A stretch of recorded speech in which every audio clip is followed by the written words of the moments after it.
Hi, mga kazayma! Ako ang inyong lingkod, si Miss Maria.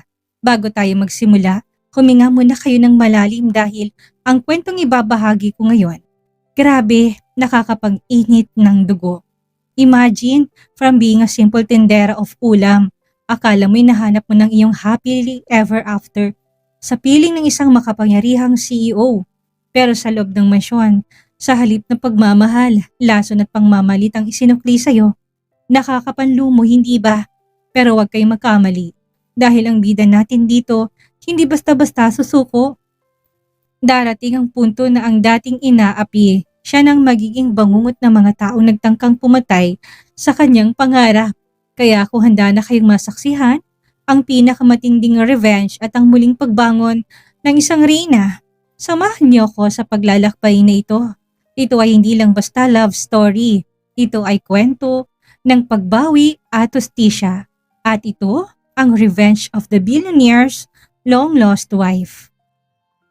Ibinigay ko ang lahat, ang aking dangal, ang aking puso't ang aking pagkatao. Ngunit ang iginanti niya sa akin ay kadiliman at pagtataksil. Akala niyo ba ay tapos na ang laro? Si Rosalie ay isang simpleng tindera ng ulam na nangangarap lamang ng tahimik at payak na buhay. Ngunit nagbago ang lahat nang makilala at pakasalan siya ni Marco Rosales, ang makapangyarihang CEO ng Rosales Corporation. Sa paningin ng mundo, siya ang pinakamaswerteng babae, ang asawa ng isang bilyonaryo. Ngunit sa likod ng malalaking pader ng mansyon ng mga Rosales, isang matinding impyerno ang naghihintay sa kanya. Ang kanyang biyanang si Gina at ang mapagmataas na kapatid ng kanyang asawa na si Sanya ay hindi huminto sa pangmamaliit, pang-aapi at pananakit sa kanya. Itinuring siyang basahan, isang salot sa prestiyosong pamilya. At nang dumating ang pagkakataon, hindi sila nag-atubili. Sa isang madilim na plano, ipinadukot si Rosalie habang ang kanyang asawa ay nasa isang business trip. Inakala nilang sa pagkawala niya, mawawala na rin ang hadlang sa kanilang ambisyon. Ngunit nagkamali sila. Hindi namatay si Rosalie. Sa gitna ng kanyang pagdurusa, natuklasan niyang kanyang tunay na pagkatao. Siya ang anak ng isang makapangyarihang bilyonaryo na matagal niya nang hinahanap. Ngayon, bumalik siya hindi bilang ang mahinang Rosalie na madaling yurakan, kundi bilang ang reynang handang sumunog sa kaharian ng mga taong umapi sa kanya. Bitbit ang puot sa puso at ang lihim na bunga ng kanyang pag-ibig kay Marco, ang kanilang anak. Sisimulan niya ng pagbawi. Bawat luha na pumatak, bawat sugat na natamo, ay babayaran nila ng higit pa sa nararapat. Siya ang dating api, siya ngayon ang batas. Handa na siyang bawiin ng kanyang asawa. Ilantad ang mga traidor at ipakita sa pamilyang Rosales ng isang tindera ay may kapangyarihang magpabagsak ng isang imperyo. Handa ka na bang saksihan ang paghihiganti ng isang reyna? Ang pagkainan sa mansyon ng mga Rosales ay hindi kailanman naging lugar para sa pamilya. Para kay Rosalie, ito ay isang entablado ng pagpapakasakit. Ang bawat pagdapon ng kubyerto sa pinggan ay tila tunog ng isang hatol na nagpapaalala sa kanya na wala siyang lugar sa marangyang hapag na ito. Habang maingat na inililigpit ni Rosalie ang mga pinagkainan, ramdam niyang matatalim at mapanghusgang tingin ni Gina, ang kanyang biyanan, at ni Sanya, ang kapatid ni Marco. Para silang mga buitre na naghihintay ng pagkakamali. Ang mga katulong sa paligid ay nagbubulungan. Ang kanilang mga mata ay puno ng awa na mas masakit pa kaysa sa pangungutya. Ano pang ginagawa mo dyan, Rosalie? Ligpitin mo na at huwag kang magaksaya ng oras. Napakabagal mo, para ka hindi pinapakain ng maayos. Bulyaw ni Gina. Ang kanyang tinig ay malamig, puno ng pagkasuklam na hindi na nito kailangang itago. Tumango lang si Rosalie at pilit na ngumiti, kahit na nanginginig ng kanyang mga kamay. Opo, Mami. Pasensya na po. Bawat hakbang niya patungo sa kusina ay mabigat. Iniisip niya si Marco. Para sa kanya, paulit-ulit niyang bulong sa sarili. Naniniwala siya na sa paglipas ng panahon, makikita rin ng mga ito ang kanyang katapatan at pagmamahal. Ngunit habang naghuhugas siya ng mga pinggan, narinig niya ang pagpasok ni Sanya sa kusina.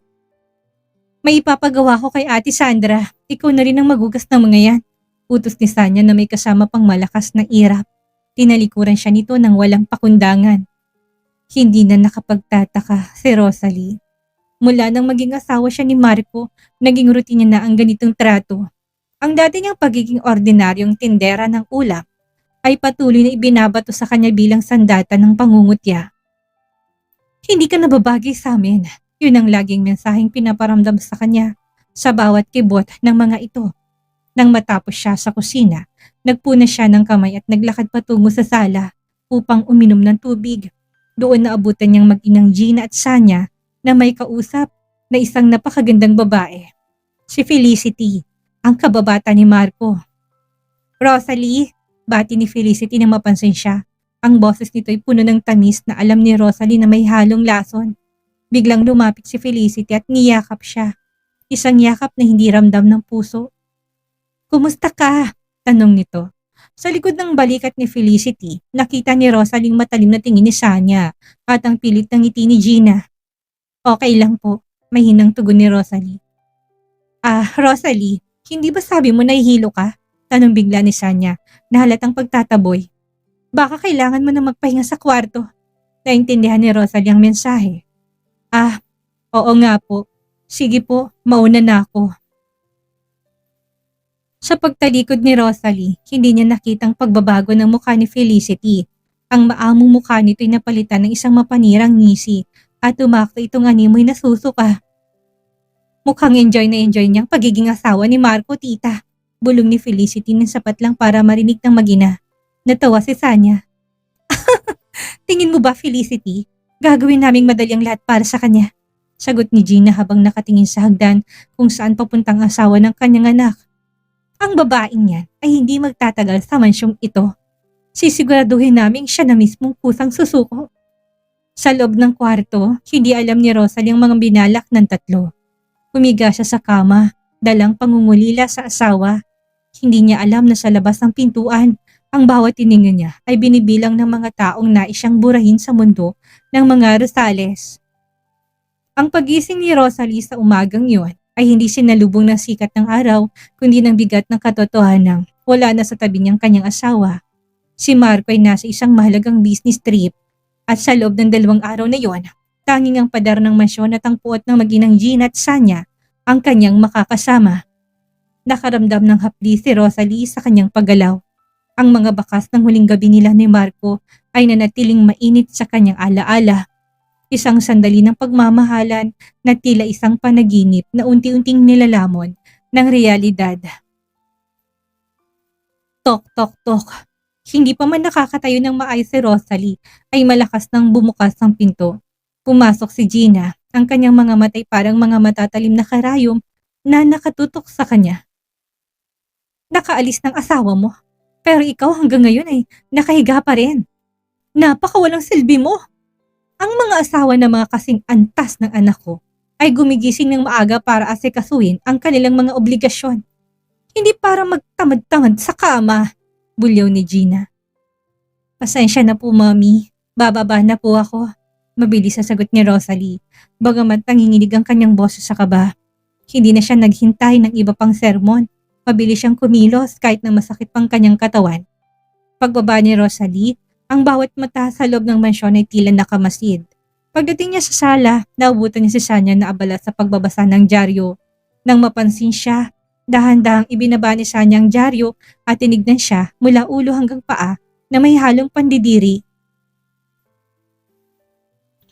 Hanggang ngayon, hindi ko pa rin maintindihan kung anong gayuma ang ipinakain mo sa kapatid ko.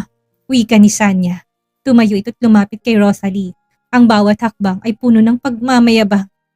Tingnan mo sarili mo. Napakasimple. Napaka-ordinaryo. You're just a nobody. Para sa akin mukha kang tanga na sumabit lang sa isang pamilyang hindi mo naman kailanman magiging kapantay. Nanatiling nakayuko si Rosalie. Pinipigilan niyang tumulong mga luha. Huwag kang papatol, paalala niya sa sarili. Kakain na lang po ako, Ate Sanya. Pilit na pag-iwas niya. Kakain? Sa tingin mo ba ay may natira pa para sa'yo? Tumawa ng mapait si Sanya. Ang mga tirang pagkain kanina'y pinakain na namin sa mga aso. Kung nagugutom ka, alam mo na kung nasaan ang kusina. Doon mo ilutong sarili mong pagkain at siguraduhin mong hindi ka makakagulo sa mga katulong. Wala nang nagawa si Rosalie, kundi ang magtungo sa kusina. Sa gitna ng gutom, nagsimula siyang magluto ng simpleng ulam. Ngunit sa pagmamadali at panghihina, hindi niya sinasadyang tumastik ang mainit na mantika sa kanyang braso. Napasigaw siya sa hapdi at nabitawan ng sandok. Sa halip na tulong, ang boses ni Ginang sumalubong sa kanya. Pumasok to sa kusina. Ang muka ay puno ng pagkainis. Ano ba? Akala ko ba magaling kang magluto kaya ka nagustuhan ni Marco? Bakit parang hirap na hirap ka? Kung hindi mo kayang maging perpekto, huwag kang magpakita sa harap ko. Iniwan siyang mag-isa ni Gina sa kusina na puno ng usok at hapdi. Kumain si Rosalie na mag-isa. Ang bawat subo ay tila may kasamang pait. Sa labas ng pintuan ng kusina, hindi alam ni Rosalie na may nagaganap na usapan ng mag-ina. Sigurado ka bang hindi tayo mabubuking ng mga tauhan? Tanong ni Gina habang nakatingin sa direksyon ng kusina. Ngumiti na nakakaloko si Sanya. Hindi, Mommy. May mga tauhan ako na handang tumulong sa atin. Sa loob ng ilang araw, mawawala na sa mansyong ito ang babaeng sumira sa reputasyon natin. Sa oras na bumalik si Marco, wala na siyang babalikan pang Rosalie. Hindi alam ni Rosalie habang nililigpit niyang kanyang pinagkainan na ang kanyang kapalaran ay unti-unti nang sinusulat ng mga taong tinuring niyang pamilya. Ang katahimikan ng mansyon ay hindi kapayapaan.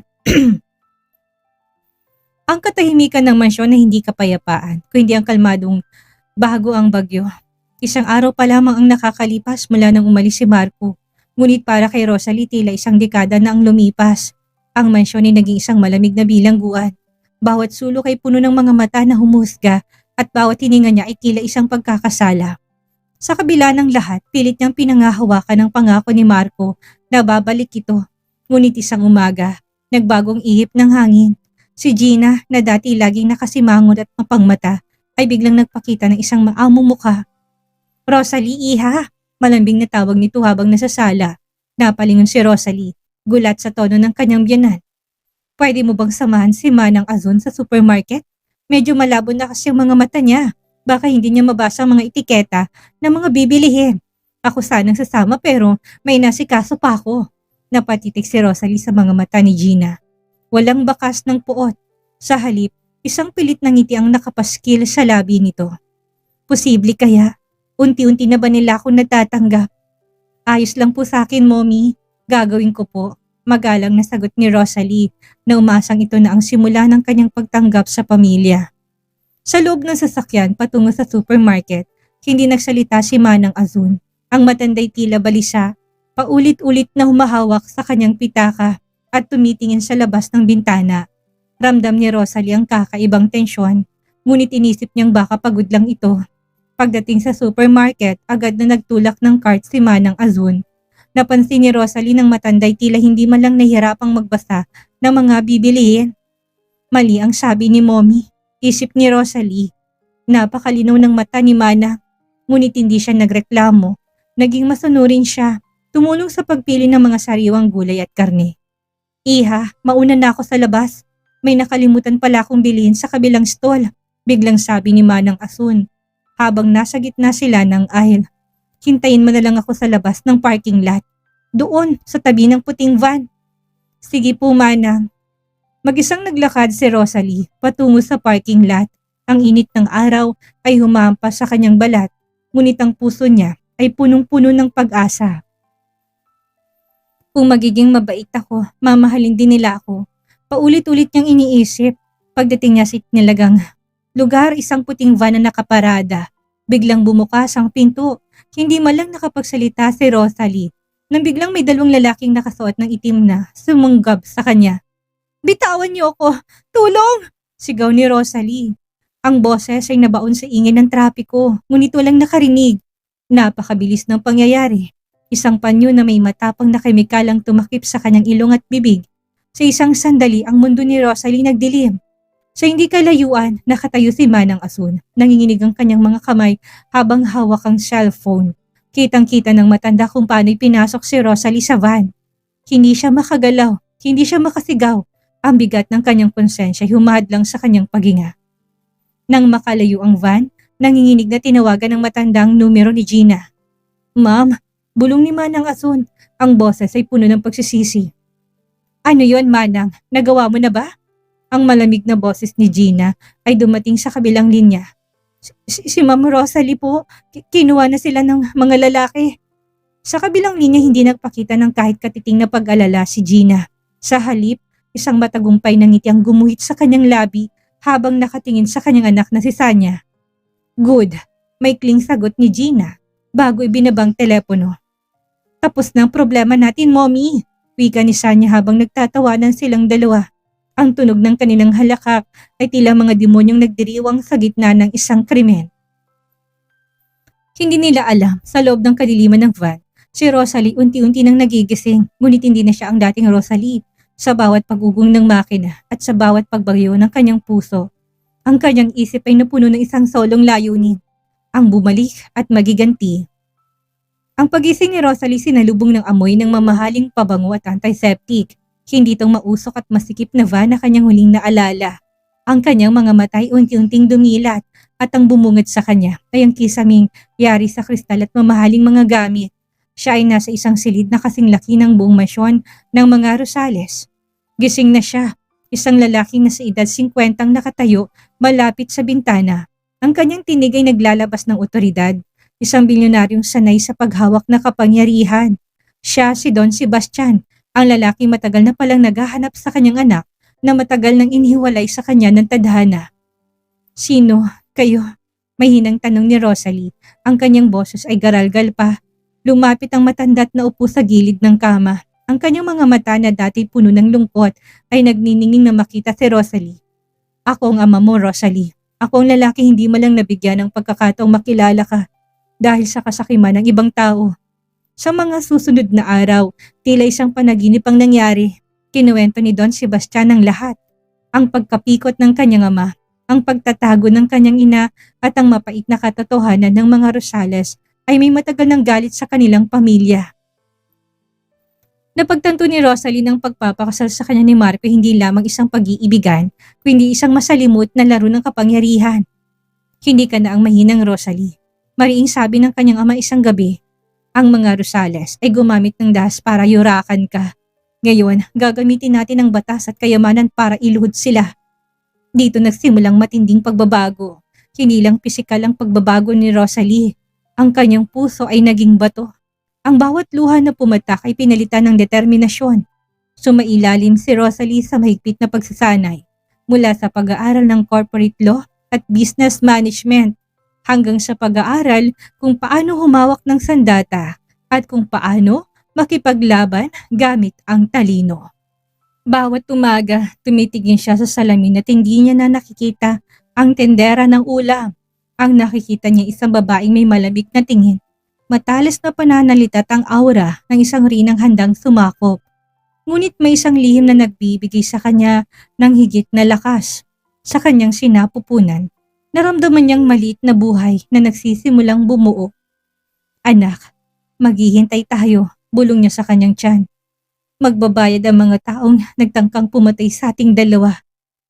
Isang gabi, pinatawag siya ng kanyang ama sa pribadong opisina nito. Rosalie, handa ka na ba? Ang kumpanya ng mga Rosales ay naharap sa isang malaking krisis. Ito ang pagkakataon mong bumalik. Hindi bilang asawa, kundi bilang ang babae magpapabagsak sa kanila. Tumayo si Rosalie tumingin sa malawak na skyline ng syudad. Ang bawat ilaw ng kanyang nakikita ay parang mga bituin na kanyang kakainin. Hinding-hindi ko sila patatawarin, Ama. Ang bawat hapdi na idinulot nila sa akin ay babayaran nila ng 10 beses. Sisiguraduhin ko sa pagbabalik ko, sila naman ang luluhod sa paanan ko. Ang mahinang tindera ay tuluyan na naglaho. Sa lugar nito ay isang bagong Rosalie, isang rinang handa ng bawiin ang lahat. At ang unang hakbang ng kanyang paghihiganti ay malapit nang magsimula. Ang lobby ng Rosales Corporation ay abala gaya ng dati. Ngunit ang lahat ng kilos ay natigil ng bumukas ang mga elevator sa penthouse level. Isang babae ang lumabas. Suot ang isang bespoke ng pulang gown na bumabagay sa kanyang matapang at malamig na aura. Ang kanyang buhok ay nakastilong sleek at ang kanyang mga mata ay tila nakabaon ng tingin sa bawat taong makasalubong. Hindi na siyang Rosalie na nakilala ng mga empleyado noon. Wala nang pambahay na damit. Wala nang mantsa ng mantika. Ang nasa harap nila ay ang bagong executive vice president ng Sebastian Group, ang karibal ng kumpanya ng mga Rosales. Sa loob ng boardroom, nagaganap ang isang tensyonadong pagpupulong. Si Marco ay mukhang pagod at problemado dahil sa sunod-sunod na pagbagsak ng kanilang mga stocks. Kasama niya sa mesa ang kanyang ina na si Gina, na abala sa pag-aayos ng kanilang susunod na hakbang upang mailigtas ang naluluging kumpanya. Wala tayong choice, kundi ang pumasok sa partnership sa Sebastian Group, wika ni Marco sa gitna ng katahimikan. Sila lang ang makakapagligtas sa atin. Hinding-hindi tayo lalapit sa mga taong yan, matigas sa sagot ni Gina. Kaya nating ayusin ito ng mag-isa. Bago pa man makasagot si Marco, bumukas ang pinto ng boardroom ng may pagdiin. Pumasok si Rosalie na hindi malang kumakatok. Ang lahat ay napasinghap. Si Marco hindi makapaniwalang tumayo sa kanyang kinauupuan. Ang kanyang mga mata ay nanlaki sa gulat. Si Gina naman ay parang nakakita ng multo. Rosalie, bulong ni Marco, ang boses ay puno ng pagtataka at emosyon. Buhay ka? Saan ka nang galing? Akala ko. Hindi siya pinansin ni Rosalie. Naglakad siya patungo sa dulo ng mesa. Ang bawat takong ng kanyang sapatos ay umaalingaw-ngaw sa buong silid, parang hudyat na paparating na unos. Inilapag niya ang isang folder sa harap ni Marco. Mr. Rosales, malamig na tawag niya. Hindi niya man lang siya tumingin sa mga mata nito. Hindi ako nandito para makipagkamustahan. Nandito ako bilang kinatawan ng Sebastian Group para talakayin ang inyong bankruptcy. Anong ibig mong sabihin? Tanong ni Gina. Ang boses ay pilit na pinatatag kahit na nanginginig ng kanyang mga kamay. Humarap si Rosalie kay Gina. Ang kanyang ngiti ay hindi abot sa mga mata. Isang ngiting mapanira. Kumusta, Mommy? Mukhang hindi kayo natutuwa na makita ako. Hindi ba't sabi niyo ay mawawala na ako sa buhay niyo? Pasensya na at nabigo kayo. Rosalie, mahal. Paliwanag mo sa akin kung ano nangyayari. Pagmamakaawa ni Marco. Habang lumalapit sa asawa, umatras si Rosalie. Iniwasan ang hawak nito. Ang bawat paggalaw niya ay puno ng pagkamuhi na pilit niyang kinukubli sa ilalim ng kanyang professional na maskara. Huwag mo kong hawakan, Marco. Ang babaeng pinakasalan mo'y wala na. Ang nandito sa harap mo ngayon ay ang taong sisiguro na babayaran niyo ang bawat luhang ipinatak niyo sa akin. Inilabas ni Rosalie ang mga dokumento na naglalaman ng mga ebidensya ng maling pamamalakad ng mag-inang Gina at Sanya sa kumpanya. Inilapag niya ang mga ito sa harap ni Marco. Ang inyong kumpanya ay puno ng korupsyon at sa oras na mailathala ko ito, wala nang matitira sa pangalang Rosales. Ang katahimikan sa silid ay kasing bigat ng isang hatol ng kamatayan. Si Gina ay napaupo sa kanyang upuan. Ang mukha ay namumutla. Si Marco naman ay puno ng pagsisisi. Ang kanyang mundo'y tila gumuho sa isang iglap. Ito ang simula, Marco. Bulong ni Rosalie bago siya tumalikod at naglakad palabas. Maganda kayo dahil sa oras na ito ako nang may hawak ng baraha. Paglabas ni Rosalie, hindi niya napigilan ng huminga ng malalim. Hawak niyang kanyang tiyan kung saan nakakubli ang bunga ng kanilang nakaraan. Para sa'yo ito, anak, bulong niya. Ang reyna ay bumalik na at hindi siya hihinto hanggang sa hindi niya nakikita ang pagbagsak ng imperyong nagpahirap sa kanya. Ang paglabas ni Rosalie mula sa boardroom ay hindi naging wakas ng komprontasyon. Sinundan siya ni Marco hanggang sa private parking lot ng gusali. Ang bawat hakbang ni Marco ay puno ng desperasyon, habang si Rosalie naman ay naglalakad na may pagkakayumangging dignidad. Rosalie, sandali! Sigaw ni Marco. Hinawakan niyang braso ni Rosalie at pilitong pinaharap sa kanya. Bitawan mo ko, Marco. Malamig na utos ni Rosalie. Ang kanyang mga mata'y walang emosyon. Wala na tayong dapat pag-usapan maliban sa negosyo. Negosyo? Yan lang bang tingin mo sa atin? Sa mga pinagsamahan natin? Hindi makapaniwalang tanong ni Marco. Ang kanyang mga matay namumula sa pagod at emosyon. Akala ko patay ka na. Inisip ko araw-araw kung anong nangyari sa'yo. Hindi mo alam ang impyernong pinagdaanan ko habang hinahanap kita. Tumingin si Rosalie sa mga mata ni Marco at sa loob ng ilang segundo nakita niyang dating Marco na minahal niya. Ngunit kagad din niya itong winaksi. Ang impyerno mo ay wala sa kalingkingan ng impyernong ginawa ng pamilya mo sa akin, Marco. At ikaw, nasan ka nung mga oras na nilapastangan ako ng nanay at ng kapatid mo? Napayo ko si Marco, walang maisagot. Alam niya naging bulag siya. Kahit ano, babawiin ko. Handa akong isakripisyong lahat para sa'yo. Masyadong huli na, sagot ni Rosalie sabay kalas sa pagkakahawak ni Marco. Ang asawang kilala mo'y wala na.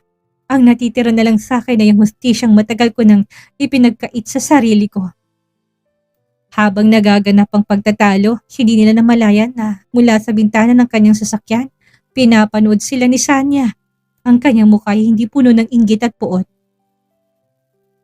Hindi ako papayag na magtagumpay ka, Rosalie, bulong ni Sanya sa sarili. Kung hindi kita napatay noon, sisiguraduhin kung hindi ka na makakaalis sa buhay namin ng buhay. Sa loob ng Sebastian Group, patuloy na sinasagawa ni Rosalie ang kanyang plano. Hindi lang basta bankruptcy ang nais niya. Nais niyang ilantad ang lahat ng iligal na aktibidad na ginagawa ni Gina at Sanya sa likod ng mga Rosales. Ginamit niyang bawat koneksyon ng kanyang ama para unti-unting pasukin ang mga account ng pamilya. Isang gabi, habang nasa loob siya ng kanyang private office, nakatanggap siya ng mensahe mula sa isang unknown number. Isang video ng kanyang pagdukot na ipinadala sa kanya. Sa bandang dulo ng video, nakita niyang mukha ni Felicity na tumatawa habang kausap ang mga kidnapper. Nagbago ang timpla ng mukha ni Rosalie. Hindi lang pala sina Gina at Sanya ang kalaban niya. Kasama pala sa laro ang babaeng akala niya'y kababata lang ni Marco. Akala niyo ba, basta na lang akong susuko? Bulong ni Rosalie habang nakatingin sa monitor. Ang kanyang daliri ay mabilis na nag-type sa keyboard. Sinimulan ng pag-hack sa lahat ng personal na digital footprints ni Felicity. Sa kabilang banda si Gina ay hindi rin nagpapatalo. Nagpulong sila ni Sanya at Felicity sa isang lihim na lugar. Hindi natin pwedeng hayaan ang babaeng yan. Kung kailangan nating ulitin ang ginawa natin noon, gagawin natin. Pero sa pagkakataong ito, sisiguraduhin natin na wala nang matitirang bakas. Ang laro ng paghihiganti ay lumalalim na. Hindi na lang ito tungkol sa pera. Ito ay tungkol sa buhay at kamatayan. Si Rosalie ay nakikipaglaro sa apoy at si Marco ay nasa gitna ng lahat. Naguguluhan kung sinong dapat kampihan. Marco, pipiliin mo bang asawang traidor o ang pamilyang nagpalaki sa'yo? Tanong ni Felicity kay Marco ng gabing yun. Pilit na ginagamit ang kanyang ganda para makuha ang atensyon ng lalaki. Ngunit si Marco ay nakatingin lang sa malayo. Ang isip ay nasa babaeng kanyang binaliwala noon. Rosalie, ano ba talagang plano mo? Ang tanong na paulit-ulit sa kanyang isipan. Ang gabi ng Rosales Foundation Gala ay dapat na maging isang pagpapakita ng lakas at prestiyoso. Ngunit para kay Rosalie, itong entablado kung saan niya luluhurin ang pamilyang sumira sa kanya. Suot ang isang emerald green gown na kasing talim ng kanyang mga mata. Pumasok si Rosalie sa ballroom. Hindi siya mag-isa, kasabay niya si Don Sebastian. Ang bulong-bulungan sa paligid ay tumigil. Ang lahat ng matay nakapako sa babaeng akala ng marami na wala na sa eksena. Sebastian, bati ni Gina sa ama ni Rosalie habang pilit nang humingiti. Anong ginagawa niyo dito? Dumating kami para sa isang surpresang regalo, sagot ni Don Sebastian na may malamig na otoridad. Lumapit si Marco kay Rosalie. Ang kanyang mukha ay puno ng pag-aalala. Rosalie, umalis ka na rito. Alam ko may pinaplano ka pero delikadong mga tao dito. Hindi mo alam ang kaya nilang gawin. Tinignan siya ni Rosalie ng diretso. Marco, huwag kang mag-alala sa akin. Mag-alala ka sa mga taong nasa paligid mo. Maya-maya pa'y tumunog ang microphone sa entablado. Ang screen sa likod ay biglang bumukas at ang mga bisita ay napasinghap. Sa halip ng mga larawan ng charity projects, ang tumambad ay ang CCTV footage mula sa supermarket kung saan sa pilitang kinuha si Rosalie. Hindi lang yon. Kasunod nitong audio recording na pag-uusap ni Gina, Sanya at Felicity kung saan pinagpaplanuhan nilang pagdukot at pagpapahirap sa kanya. Sa wakas, Mawawala na sa buhay namin ang basurang yun. Ang boses ni Gina ay umalingaw-ngaw sa buong ballroom. Ang mga bisita ay nagsimulang magbulungan. Ang reputasyon ng mga Rosales na inalagaan ng ilang dekada ay unti-unti nang naglalaho sa loob ng ilang minuto. Namutla si Gina. Si Sanya hindi makapagsalita habang si Felicity naman ay pilit na nagtatago sa dilim, ngunit hindi siya nakaligtas sa mga mata ng medyang naroon. Ito ba ang pamilyang tinitingala nyo? Malakas sa tanong ni Rosalie. Ang kanyang boses ay puno ng kapangyarihan at walang bakas na panghihina. Isang pamilyang ang tanging alam ay pumatay ng pangarap at gumamit ng dahas para sa kanilang sariling interes. Sumugod si Sanya kay Rosalie, akmang sasaktan nito, ngunit mabilis na humarang ang mga bodyguard ni Don Sebastian. Traidor ka! Inagaw mong lahat! Sigaw ni Sanya. Ako? Mapait na tumawa si Rosalie. Inagaw ko lang ang hustisya na dapat ay matagal nyo nang ibinigay. Ang kumpanyang ito ay hindi na sa inyo. Ang mga ebidensyang ito ay nasa opisina ng mga otoridad. Sa gitna ng kaguluhan, si Marco ay nakatayo lang, hindi makapaniwala sa ginawa ng sariling pamilya. Tinignan niya si Gina. Ang kanyang ina na ngayon ay parang isang matandang nawala ng lahat ng kanyang dignidad. Mom, totoo ba ito? Tanong ni Marco. Ginawa ko to para sa'yo, Marco. Para ilayo ka sa babaeng yan. Depensa ni Gina, ngunit ang kanyang boses ay nanginginig na sa takot. Tumalikod si Rosalie tumarap sa mga reporter. Hindi pa dito nagtatapos ang lahat. Ang bawat isa sa inyo ay mananagot sa batas. Habang papalabas ng ballroom si Rosalie, naramdaman niyang isang matinding pananakit ng kanyang puson. Napahawak siya sa kanyang tiyan. Ang matinding stress at pagod ay nagdulot ng komplikasyon. Bumagsak siya sa sahig, dahilan upang magkagulong lahat. Rosalie! Sigaw ni Marco. Sabay takbo patungo sa kanya at binuhat siya. Sa gitna ng ingay at kaguluhan, ang huling nakita ni Rosalie bago magdilim ang kanyang paningin ay ang mukha ni Marco na puno ng pagsisisi at pagmamahal. Huwag mong hayaang mawala ang bata. Bulong niya sa sarili bago siya tuluyang mawala ng malay. Ang amoy ng ospital ay hindi kailanman naging pamilyar kay Marco, ngunit sa mga oras na ito ang tanging mundong kanyang kinagagalawan. Nakaupo siya sa labas ng intensive care unit. Nakayuko at nakakuyom ang mga kamao. Ang bawat pagtunog ng heart monitor sa loob ay tila isang martilyong humahampas sa kanyang dibdib. Hindi ka pwedeng mawala, Rosalie. Hindi pa kita napapatawad. Hindi pa kita napapatawad sa mga kasalanang ako ang gumawa. Maya-maya'y bumukas ang pinto. Lumabas ang isang doktor na may bakas ng pagod sa mukha. Agad na tumayo si Marco. Dok, kumusta siya? Ang anak namin. Bumuntong hininga ang doktor. Stable na siya, Mr. Rosales. Ngunit kailangan niyang umiwas sa matinding stress. Delikadong pagbubuntis niya dahil sa shock na natamo ng kanyang katawan. Maswerte kahit nailigtas ang sanggol. Parang gumuhong isang malaking pasanin sa balikat ni Marco. Napasandal siya sa pader at napapikit. Sa kabilang banda, nakita niya si Don Sebastian na papalapit. Ang mukha ay puno ng babala.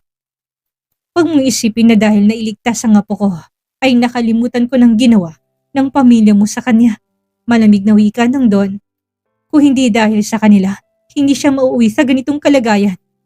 Alam ko, Don Sebastian. Tugon ni Marco na may pagpapakumbaba.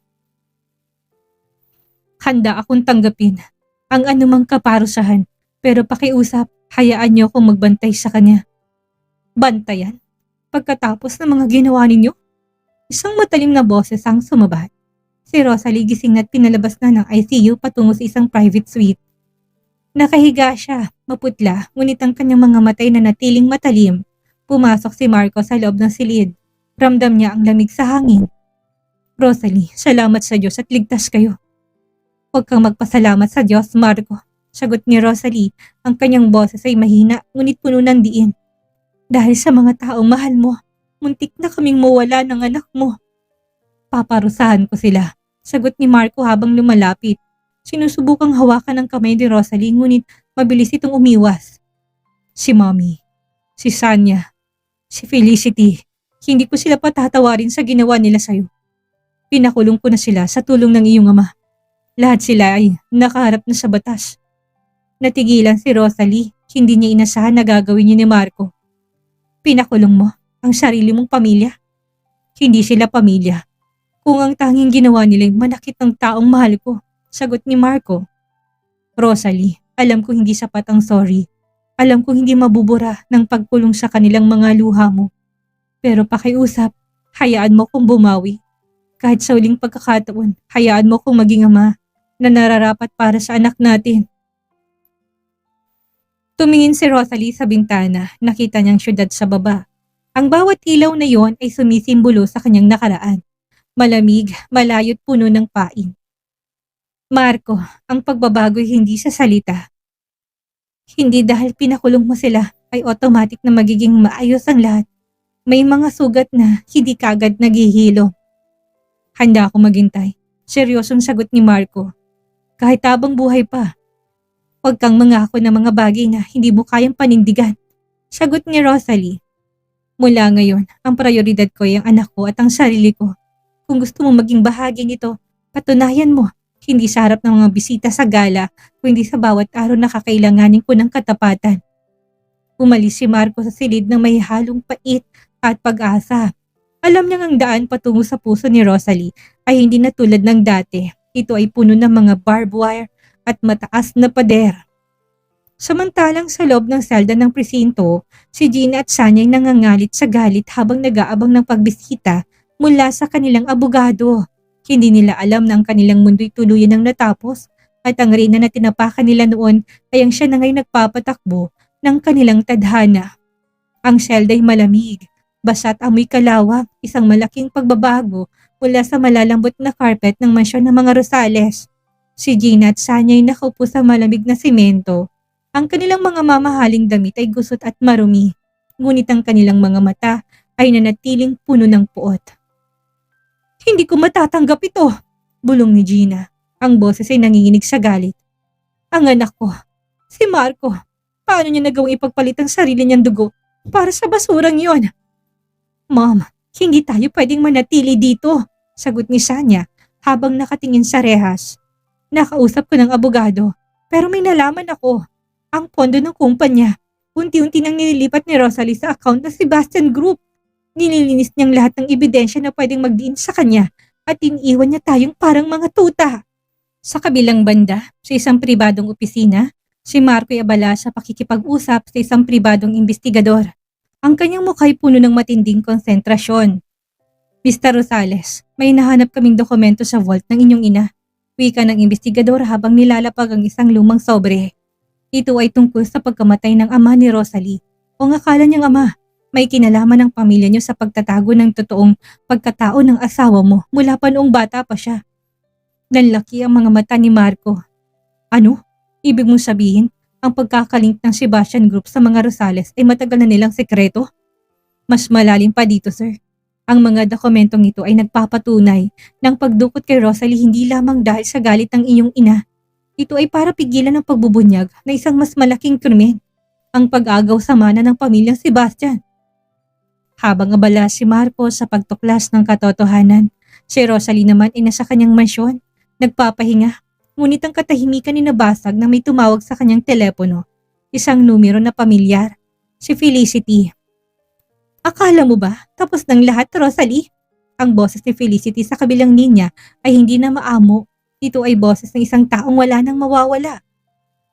Nasa labas na ako at hindi ako mag-iisa. Biglang nakaramdam ng kaba si Rosalie. Tumayo siya at sumilip sa bintana. Isang itim na sasakyan ang nakaparada sa labas at nakita niya si Felicity na bumaba.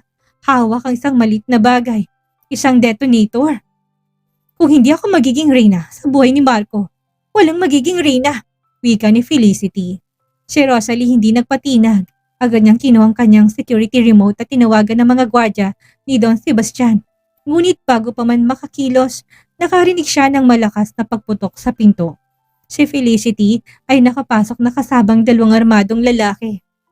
Tapusin na natin ito! Sigaw ni Felicity. Ngunit bago pa makalapit ang mga lalaki, bumukas ang pinto ng mansyon mula sa kabilang panig. Pumasok si Marco na kasamang mga tauhan ng batas. Ang eksena ay naging mabilis at magulo. Sa gitna ng putukan, nakita ni Rosalie si Marco na tumatakbo patungo sa kanya. Pilit siyang nilalayo sa panganib. "Rosalie, dapa!" Sigaw ni Marco sa gitna ng putukan. Isang balang tumama sa balikat ni Marco. Napasigaw si Rosalie. "Marco!" Nang humupang ingay at maaresto ng mga tauhan ni Felicity, ang lahat ay natigil sa isang nakapanlulumong tanong. Ligtas bang lahat? Habang nakahandusay si Marco sa sahig, hawak-hawak ang kanyang dugoon na balikat. Tinignan siya ni Rosalie. Sa mga sandaling yon, ang galit ay napalitan ng isang kakaibang emosyon. "Bakit mo ginawa yon?" Tanong ni Rosalie. Ang kanyang mga mata ay puno ng luha. Ngumiti ng mahina si Marco, kahit na namumutla na sa sakit. "Sabi ko sa'yo, handa ako maghintay, kahit na buhay kong kapalit." Ang mga maskara ng paghihiganti ay unti-unting nalalaglag. Sa bawat patak ng dugo ni Marco, ang bawat pader na itinayo ni Rosalie unti-unting gumuho. Ang silid ng ospital ay nababalot ng katahimikan, maliban sa mahinang tunog ng heart monitor na nagbibigay sigla sa bawat paghinga ni Marco. Makalipas ang operasyon para tanggalin ang bala sa kanyang balikat, siya ay nanatiling walang malay. Sa tabi niya, nakaupo si Rosalie. Ang kanyang mga mata ay pagod, ngunit nakatuon lamang sa mukha ng lalaking nagligtas sa kanya. "Bakit mo ginawa yun?" Ang tanong na paulit-ulit na umiikot sa isip ni Rosalie. Sa kabila ng lahat ng sakit, lahat ng pait, at lahat ng pagtataksil ng pamilya nito, si Marco naging tanging sanggalang niya sa harap ng kamatayan. Hinawakan ni Rosalie ang kamay ni Marco, ang kamay na dati nagpaparamdam sa kanya ng pagmamahal, at kalaunan ay naging simbolo ng kanyang pagdurusa. Ngayon ang kamay na yun ay simbolo ng pagsisisi. Maya-maya, unti-unting dumilat si Marco. Ang kanyang mga matay nanlabo pa sa epekto ng anesthesia. Ngunit nang makita niya si Rosalie, isang mahinang ngiti ang sumilip sa kanyang labi. "Akala ko, hindi ka na magpapakita." Paus na wika ni Marco. "Tumahimik ka," sagot ni Rosalie, bagamat ang kanyang boses ay puno ng pag-alala sa halip na galit. "Huwag kang magsalita, kailangan mo magpahinga." "Rosalie," pagpapatuloy ni Marco, pilit na inusog ang kanyang kamay upang hawakan ang pisngi ng asawa. "Hindi ko pinagsisisihan ang ginawa ko. Kung ibabalik ang oras, uulitin ko pa rin. Ililigtas kita. Yun ang tanging paraan para mabawasan ang bigat ng mga kasalanan ko sa'yo." Napayuko si Rosalie. Ang bawat salita ni Marco ay parang karayom na tumutusok sa kanyang nagmamatigas na puso. "Bakit mo kailangang gawin yun? Pagkatapos ng lahat ng ginawa nila, pagkatapos ng lahat ng pambabaliwala mo noon, bakit?" "Dahil mahal kita." Simpleng sagot ni Marco. Ang kanyang boses ay puno ng katapatan. "Higit pa sa kumpanya, higit pa sa pamilya. Ikaw ang naging buhay ko, Rosalie. Alam kong nasaktan kita. Alam kong iniwan kitang mag-isa sa gitna ng unos. Pero sa bawat araw na wala ka, para akong namamatay." Tumulong isang luha mula sa mga mata ni Rosalie. Hindi ito luha ng paghihiganti. Ito ay luha na matagal na ipinagkait ng pagpapatawad. "Ang hirap magpatawad, Marco. Ang hirap bumalik sa dati." "Hindi na natin kailangang bumalik sa dati, ani Marco. Gagawa tayo ng bago. Isang simula na wala ng mga taong makikialam sa atin. Patawarin mo man ako, hindi.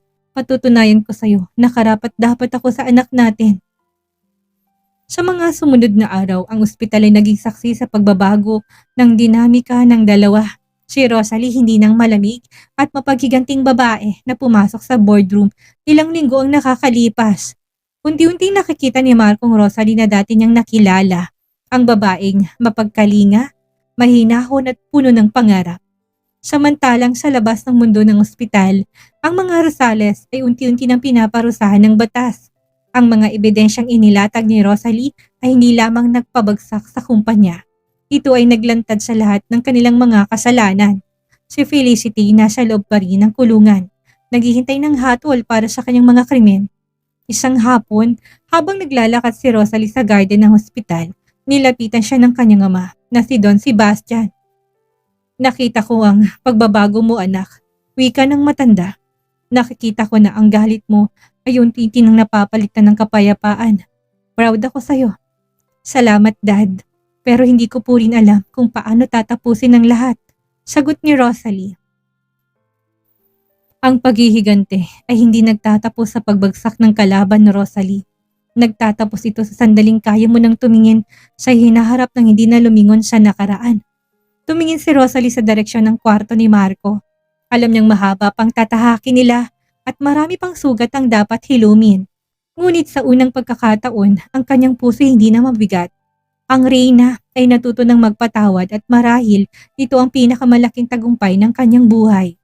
Ang paglabas ni Marco sa ospital ay hindi lamang paggaling ng kanyang balikat, kundi hudyat ng bagong yugto ng kanilang buhay. Ngunit bago sila tuluyang makapag-move on, may isang huling obligasyon na kailangan tuparin. Ang pagharap sa korte para sa hatol laban sa mga Rosales. Ang bulwagan ng korte ay puno ng mga mamamahayag. Nang pumasok si Rosalie, kasabay si Marco, ramdam ang bigat ng tensyon sa paligid. Sa loob ng detention cell, sina Jean at Sanya ay tila mga anino na lamang ng kanilang dating sarili. Ang kanilang mga mukha ay puno ng pangungulubot at pagtataka kung paano sila nagtapos sa ganitong sitwasyon. Nang ilabas ang hatol, ang bawat salita ng hukom ay parang martilyong nagtatakda ng kanilang tadhana. Life imprisonment para kay Gina at Sanya dahil sa patong-patog na kaso ng pagdukot, attempted murder at financial fraud. Si Felicity naman ay nahatulan ng mahabang panahon sa kulungan dahil sa pakikipagsabuatan. Habang inilalabas ang tatlo, hindi man lang sila lumingon kay Marco, ngunit si Gina, bago pumasok sa sasakyan ng mga otoridad, ay huminto tumingin kay Rosalie. Walang pagsisisi sa kanyang mga mata, kundi isang mapait na pagtanggap. Nanalo ka, Rosalie. Pero tandaan mo, ang dugong Rosales ay hindi basta-bastang naglalaho. Hindi sumagot si Rosalie. Hinawakan niya na mahigpit ang kamay ni Marco. Tapos na, Marco, wala na sila sa buhay natin. Paglabas nila sa korte, ang sikat ng araw ay tila mas maliwanag kaysa dati. Pero hindi doon natapos ang tensyon. Habang naglalakad sila patungo sa kanilang sasakyan, isang lalaking humarang sa kanila. Isang representative mula sa board ng kumpanya. Mr. Rosales, kailangan niyo pong pumirma para sa tuluyang pag-turnover ng shares ng inyong ina sa Sebastian Group. Ito ang tanging paraan para hindi tuluyang malusaw ang pangalan ng Rosales Corporation. Tumingin si Marco kay Rosalie. Ang desisyong ito ay nangangahulugang ang kumpanyang binuo ng kanyang pamilya ay mawawala na sa kanilang kontrol. Ngunit nang makitang liwanag sa mga mata ni Rosalie, ang liwanag ng kapayapaan na matagal nitong hinanap, ay alam na ni Marcong dapat gawin. Ibigay niyo na lahat. Maikling tugon ni Marco. Nang marinig yun ni Rosalie, hindi niya napigilan na maging emosyonal. Marco, hindi mo kailangang gawin yan. Iyan ang pinaghirapan mo. Rosalie, hindi ko kailangan ng imperyo kung wala ka sa tabi ko. Sagot ni Marco habang hinahalikan ng kanyang noo. Ang gusto ko lang ay ang buhay na payak. Kasama ka't ang anak natin. Sapat na yun. Sa hapong iyon, nagtungo sila sa isang tahimik na dalampasigan. Ang ingay ng dagat ay nagsisilbing musika sa kanilang pag-uusap. Inalis nilang bawat gadget, bawat business connection at bawat pressure na kanilang dating mundo. Nakakatakot magsimula ulit, no? Tanong ni Rosalie habang nakatingin sa papalubog na araw. Nakakatakot, pagsang-ayon ni Marco. Pero mas nakakatakot kung magsisimula tayo ulit nang hindi tayo magkasama. Sa gitna ng dalampasigan, habang hinaplos ni Marco ang umbok ng tiyan ni Rosalie, isang pangako ang binuo. Hindi na silang mga bilyonaryong nababalot ng gulo. Sila'y naging dalawang taong nagkamali, nasaktan at natutong bumangon muli. Ang mga kadena ng nakaraan, ang puot, ang paghihiganti at ang pait ay tuluyan ng naputol. Sa paglubog ng araw, ang nakikita nila hindi ng dilim ng kahapon, kundi ang pangako ng isang bukas na malaya, payapa at puno ng pag-ibig. Ilang buwan ang lumipas, ang mansyon ng mga Rosales na dati simbolo ng kapangyarihan at pagdurusa ay naiwan na sa nakaraan. Ngayon, si Rosalie at Marco ay nanirahan sa isang payak ngunit magandang bahay sa isang tahimik na probinsya, malayo sa ingay ng syudad at sa laso ng kanilang nakaraang buhay. Ang bawat araw ay puno ng katahimikan at simpleng kaligayahan. Si Marco na dating CEO ng isang malaking kumpanya ay natutong magtanim at magpatakbo ng isang maliit na negosyo. Si Rosalie naman, ang dating tindera ng ulam na naging reyna ng paghihiganti, ay nahanap ang kanyang tunay na kapayapaan sa pagiging isang ina. Isang maulan na gabi, habang nagbabasa ng libro si Rosalie sa sala, biglang nakaramdam siya ng matinding kirot sa kanyang puson. Ang kanyang paghinga ay bumilis. "Marco," tawag niya. Ang boses ay puno ng kaba. Mabilis na tumakbo si Marco mula sa kusina. Pagkakita sa asawa na nakahawak sa kanyang tiyan, hindi na siya nagpatumpik-tumpik pa. Binuhat niya si Rosalie patungo sa kanilang sasakyan. Ang biyahe patungong ospital ay punong-puno ng tensyon at panalangin. "Kaya mo yan, wife. Nandito lang ako." Paulit-ulit na bulong ni Marco habang hinahawakan ng kamay ni Rosalie na nanginginig sa sakit. Pagdating sa ospital, ang bawat segundo'y tila isang oras. Sa loob ng delivery room, ang bawat ikbi at sigaw ni Rosalie nagbibigay ng lakas kay Marco na hawakan siya ng mahigpit. Ang kanilang mga kamay ay magkadikit, simbolo ng kanilang pagkakaisa sa gitna ng lahat ng pinagdaanan nila. "Push, Mrs. Rosales! Konti pa!" Sa gitna ng huling pagsisikap, isang matinis na iyak ng sanggol ang bumasag sa katahimikan ng silid.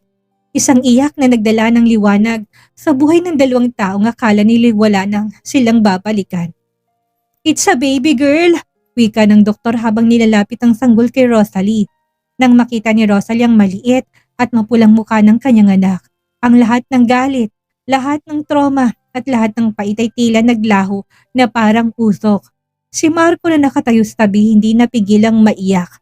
Hinagkan niya ang noo ni Rosalie. "Salamat. Salamat sa pagbibigay sa atin ng pangalawang pagkakataon," bulong ni Marco. Pagkalipas ng ilang araw sa isang maliit na pagtitipon sa kanilang bahay, naroon ang ama ni Rosalie na si Don Sebastian. Ang matanda na dati puno ng otoridad ay ngayon nakangiti habang kinakargang kanyang apo. Ang pangalan niya ay Hope, wika ni Rosalie habang nakasandal sa balikat ni Marco. "Dahil sa kanya, natutunan nating umasa sa isang bukas na puno ng pag-ibig." Sa labas, ang araw ay sumisilip sa mga ulap pagkatapos ng matagal na ulan. Ang kanilang buhay ay hindi perpekto. May mga peklat pa rin ang kanilang nakaraan, ngunit ang mga peklat na yon ang nagpapaalala sa kanila kung gaano sila katibay. Ang reyna ng paghihiganti ay natagpuan ng kanyang tunay na trono, hindi sa isang kumpanya o sa isang imperyo kundi sa loob ng puso ng kanyang pamilya. At si Marco, ang lalaking nawalat nagkamali na tagpuan ng kanyang tunay na kayamanan, isang pag-ibig na hindi kailanman kayang bilihin ng pera. Sa huling pagtatapos, habang pinagmamasdan nila ang paglubog ng araw mula sa kanilang balkonahe, alam nilang tapos na ang laro. Ang nakaraan ay mananatiling kwento, ngunit ang hinaharap ay isang magandang realidad na sila mismo ang bumuo. 5 taon na nakalipas mula na magsimulang kanilang tahimik na buhay. Ang mansyon ng mga Rosales ay matagal na nilang ibinenta at ang ingay na nakaraan ay napalitan na ng huni ng mga ibon at tawa ng isang batang masayahin. "Mommy! Daddy! Look! I can draw a flower already!" Si Hope, ang kanilang 5 taong gulang na anak, ay tumakbo patungo sa kanila sa garden. Ang bata ay may mga mata ni Marco at mga determinadong ngiti ni Rosalie. Sa kamay nito ay isang papel na may drawing ng 3 tao na may hawak-hawak na bulaklak. Napangiti si Rosalie habang pinupunasan ng pawis sa noo ng bata. "Ang galing naman ng baby namin. Kanino galing ang flower na yan?" "Kay mommy, kay daddy, at para sa akin," masayang sagot ni Hope bago tumuling tumakbo patungo sa kanilang maliit na taniman. Naupo si Rosalie sa isang swing habang si Marco naman ay lumapit at yumakap sa kanyang likuran. Ramdam ni Rosalie ang init ng pagmamahal ng asawa. Hindi na ito ang CEO na laging nakatali sa kurbat at stress. Ito na ang lalaki nagpapakita ng tunay na kahulugan ng pag-aalaga. "Alam mo, minsan naisip ko, kung hindi nangyari ang lahat ng paghihirap natin noon, magiging ganito kaya tayo kasaya?" Tanong ni Marco habang nakatingin sa malayo. Kumilig si Rosalie sa balikat ni Marco. "Siguro hindi. Minsan kailangan nating dumaan sa apoy para malaman kung gaano kahalaga ang bawat sandali ng kapayapaan. Noon, ang tingin ko sa paghihiganti ay ang tanging paraan para manalo. Pero ngayon, alam ko na, ang tunay na panalo ay ang makasama kayo araw-araw ng walang takot. Hinawakan ni Marco ang kamay ni Rosalie at hinalikan ito ng marahan. Salamat Rosalie. Salamat dahil hindi ka sumuko sa akin. Salamat dahil pinatawad mong isang taong tulad ko. Salamat din Marco, dahil ikaw ang naging sandigan ko nung mga panahong wala na ako matakbuhan. Sagot ni Rosalie. Habang pinagmamasdan nila si Hope na masayang naglalaro sa ilalim ng mainit na sikat ng araw, isang pakiramdam ng kabuuan ang bumalot sa kanila. Wala ng mga kamera, wala ng mga nagpapanggap na kaibigan, at wala na ang puot na minsang gumapos sa kanilang mga puso. Sa hapong iyon, nagluto sila ng hapunan. Isang simpleng ulam na luto ni Rosalie.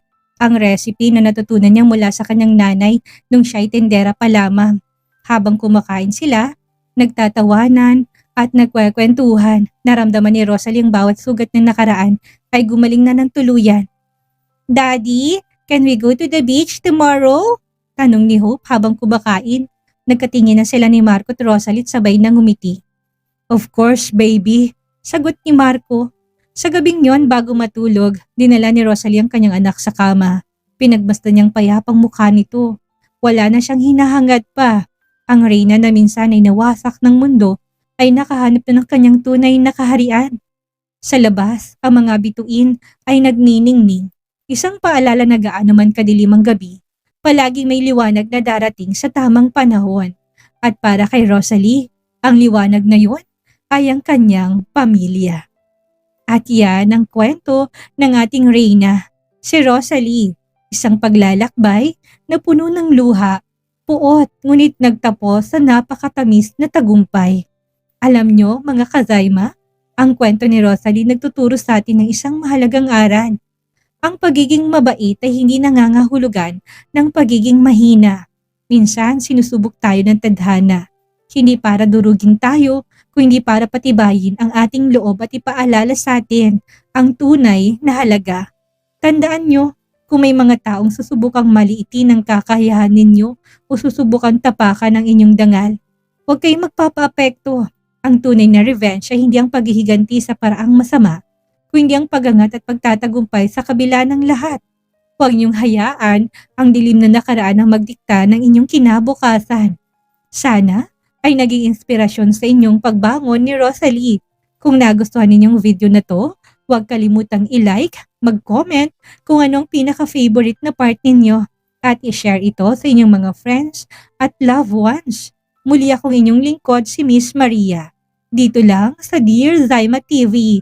Hanggang sa muli nating pagkwekwentuhan. Keep dreaming and always choose to be strong. Bye for now!